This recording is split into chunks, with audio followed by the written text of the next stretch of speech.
Genevieve Boss, bringing you your city news. Recently, there's been an upsurge in people finding out about police flock cameras. Now, what police flock cameras do is they read license plate and they look at the vehicles that you're driving.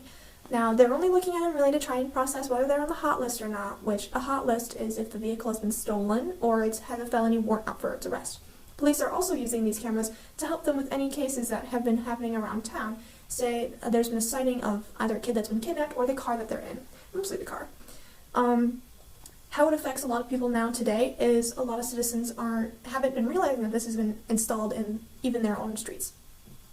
Now, the flock police cameras have been established in almost every Racine County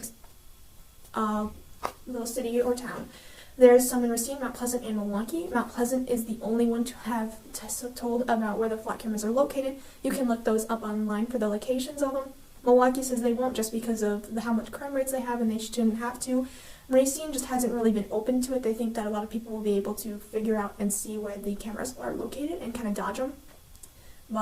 So flock cameras were talked about and installed by Police One website. They've been talked about for a while.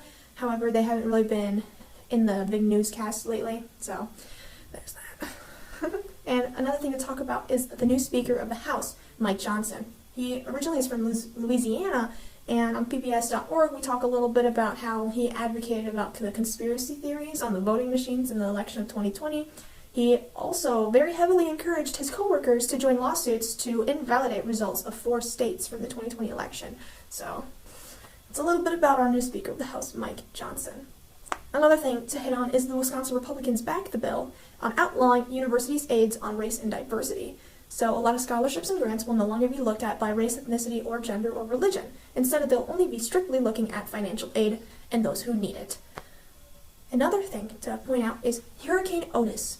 Our news has been looking at a lot of the Hamas in Gaza. However, Hurricane Otis recently struck, and it's a Category 5 hurricane. Many people in Mexico have at least 27 dead and more missing. And that's on USA Today. There's probably still more out there missing or that are not accounted for yet. And this was your newscast of the day. Have an amazing day.